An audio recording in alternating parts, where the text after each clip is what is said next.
रतन टाटा भारत के एक ऐसे उद्योगपति हैं जिन्हें लगभग हर कोई जानता है। रतन जी टाटा समूह के पूर्व अध्यक्ष रह चुके हैं। टाटा समूह भारत की सबसे बड़ी व्यापारिक समूह है जिसकी स्थापना जमशेद जी टाटा ने 1867 में किया था और उनके परिवार की पीढ़ियों ने इसका विस्तार किया। अपने सरल स्वभाव के कारण ये भारतीय लोगों के आदर्श हैं। तो चलिए शुरुआत करते हैं और इनके बारे में कुछ बात करते हैं। रतन टाटा का पूरा नाम रतन नवल टाटा है। इनका जन्म 28 दिसंबर 1937 को बॉम्बे में हुआ था, जिसे हम लोग वर्तमान में मुंबई के नाम से जानते हैं। रतन जी के पिता का नाम नवल टाटा, माता का नाम सोनू टाटा और भाई का नाम जिमी नवल टाटा है। रतन टाटा केवल 10 साल के थे तब इनके माता पिता एक दूसरे से अलग हो गए, जिसके कारण रतन टाटा को उसकी दादी नवाजबाई टाटा ने पालन पोषण किया। रतन टाटा का एक सौतेला भाई भी है जिसका नाम नोवेल टाटा। रतन जी का शुरुआती शिक्षा मुंबई के कैंपियन स्कूल से हुआ और यहाँ इन्होंने 8वीं कक्षा तक शिक्षा प्राप्त की। इसके बाद एक कैथेड्रल एंड जॉन कानून स्कूल चले गए। स्कूली शिक्षा खत्म करने के बाद इन्होंने कॉर्नल विश्वविद्यालय से 1962 में इंजीनियरिंग की। 1955 से 1962 तक ये अमेरिका देश में रहे और अमेरिका से बहुत ज्यादा प्रभावित हुए और इन्होंने अमेरिका में रहने का मन बना लिया। लेकिन इनकी दादी नवाजबाई की तबीयत बिगड़ने लगी, जिसके कारण ये अमेरिका में रहने का सपना छोड़ दिए और भारत आ गए।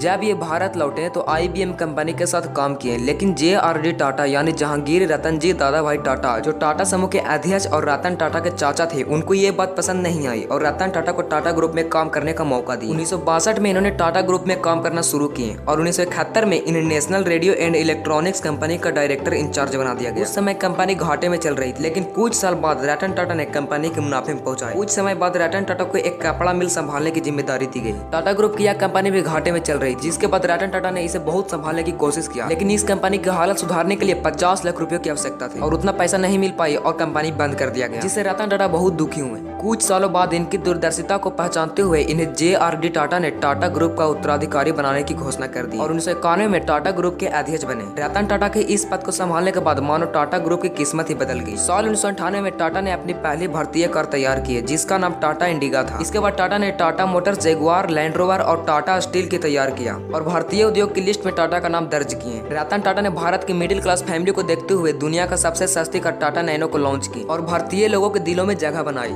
21 सालों तक रतन टाटा ने टाटा कंपनी की कमान संभाली और 75 वर्ष की उम्र में 28 दिसंबर 2011 को रतन टाटा ने टाटा समूह से इस्तीफा दे दी। इसके बाद साइरस मिस्त्री को टाटा ग्रुप की कमान संभालने के लिए चुना गया। 2016 में साइरस मिस्त्री को किसी कारणवश कंपनी से निकाल दिया गया और रतन टाटा जी ने फिर 2016 से 2017 तक टाटा ग्रुप की कमान संभाली। 2017 में नटराजन चंद्रशेखर को टाटा ग्रुप की जिम्मेदारी सौंपी गई, जिसे वह वर्तमान में संभाल रहे हैं। रतन टाटा जी को भारत सरकार ने सन 2000 में पद्म भूषण और 2008 में पद्म विभूषण से सम्मानित किया गया। रतन टाटा जी सभी प्रमुख कंपनियां जैसे Tata steel, Tata Motors, Tata power, Tata consultancy services, Tata T, Tata chemicals, Indian hotels इत्यादि के अध्यक्ष भी रहे। रतन टाटा जब से टाटा ग्रुप का अध्यक्ष बने तब से कंपनी में होने वाले मुनाफे का 7% दान कर देते हैं।